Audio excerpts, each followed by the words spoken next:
ناظرین، اسد رؤوف صاحب کا چھوٹا سا میوزیم ہے۔ یہاں پر ان کی زندگی کی یادگار کی بے تحاشا چیزیں موجود ہیں۔ ہمارے ساتھ افتخار ڈار صاحب موجود ہیں۔ اسد صاحب ان کے بہنوئی تھے اور اس کے ساتھ ساتھ ان کی بیٹی جو ہے وہ اسد صاحب کے بیٹے کے ساتھ ان کی شادی بھی ہوئی ہے۔ بیٹا ان کی جتنی بھی تعریف کی جائے کم ہے، خصوصاً میرے لیے تو وہ اس دنیا میں فرشتہ بن کے آئے تھے۔ یہ رشتہ میں کر رہا ہوں آپ کی بیٹی کے ساتھ، لیکن ایک بات آپ نے ذہن میں رکھنی ہے کہ جہیز میں نے آپ سے ایک چیز بھی نہیں لینی۔ دونوں میری بچیاں سمجھے، انہوں نے ہی بیائی ہیں۔ کیا وہ اپنی ذاتی نجی زندگی میں بھی اتنے خوش اخلاق تھے جتنے ہمیں تصویروں میں نظر آ رہے ہیں؟ اسمائل کرتے ہی نہیں تھے، ان کا اسمائلنگ فیس تھا۔ وہ جب کسی سے بھی ملتے تھے نا تو ایسے لگتا تھا جیسے وہ ایک تو انہیں بڑی دیر سے جان رہے ہیں، 40-50 ہزار کے جوگر آپ دیکھیں گے ایسے زمینوں پہ پڑے ہوئے ہیں 100 کے حساب سے۔ اسی طرح کرسٹل کا اتنا زیادہ سامان اور امپورٹڈ پینٹیں، جرسی ہیں، آپ کاؤنٹ نہیں کر سکتے، اتنی اللہ کی رحمت۔ السلام علیکم ناظرین، یہ اسد رؤوف صاحب کا چھوٹا سا میوزیم ہے۔ یہاں پر ان کی زندگی کی یادگار کی بے تحاشا چیزیں موجود ہیں، اور آج جب ان کے گھر ہم پہنچے ہیں اور ہم نے دیکھا ہے ان کا گھر، اور خاص طور پر انہوں نے یہ جو چھوٹا سا میوزیم بنایا ہوا ہے جس میں انہوں نے اپنی زندگی کی یادگاریں محفوظ کی ہوئی ہیں، یقین کریں کہ وہ ساتھ ساتھ آپ کو ویڈیوز اور ویژول بھی دکھائیں گے کہ ان کا کتنی بھرپور زندگی انہوں نے گزاری ہے۔ ہمارے ساتھ افتخار ڈار صاحب موجود ہیں۔ اسد صاحب ان کے بہنوئی تھے اور اس کے ساتھ ساتھ ان کی بیٹی جو ہے وہ اسد صاحب کے بیٹے کے ساتھ ان کی شادی بھی ہوئی ہے۔ ان سے جانتے ہیں کہ اسد صاحب کی زندگی سے متعلق کچھ واقعات اور بحیثیت انسان وہ کیسے شخصیت تھے۔ سٹار کے حوالے سے تو پوری دنیا جانتی ہے، مایا ناز امپائر تھے، اور جس طرح ان کی امپائرنگ کے بارے میں مشہور تھا کہ ان کے جو ڈیسیژن ہوتے تھے بڑے مکمل اور پرفیکٹ ہوتے تھے۔ کیا وہ اپنی زندگی میں بھی اسی طرح تھے؟ سر ڈار صاحب بہت شکریہ آپ کا۔ اب بتائیے گا کہ اسد صاحب کی زندگی کے حوالے سے کیا ہمارے ساتھ کچھ یادیں شیئر کریں۔ اعوذ باللہ من الشیطان الرجیم، بسم اللہ الرحمن الرحیم۔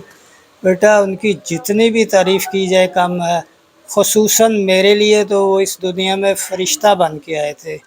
میری بڑی بیٹی کی شادی انہوں نے اپنے بانجے کے ساتھ کروائی، اور میری بیٹی کی شادی انہوں نے اپنے بیٹے کے ساتھ کرائی، اور اس سے زیادہ کیا نیکی ہو سکتی ہے۔ جب ہماری گفتگو ہو رہی تھی اس رشتے کے بارے میں، انہوں نے مجھے سب سے پہلے ایک بات کی، افتخار صاحب یہ رشتہ میں کر رہا ہوں آپ کی بیٹی کے ساتھ، لیکن ایک بات آپ نے ذہن میں رکھنی ہے ایز اے بچی کے باپ ہونے کے ناطے کہ جہیز میں نے آپ سے ایک چیز بھی نہیں لینی۔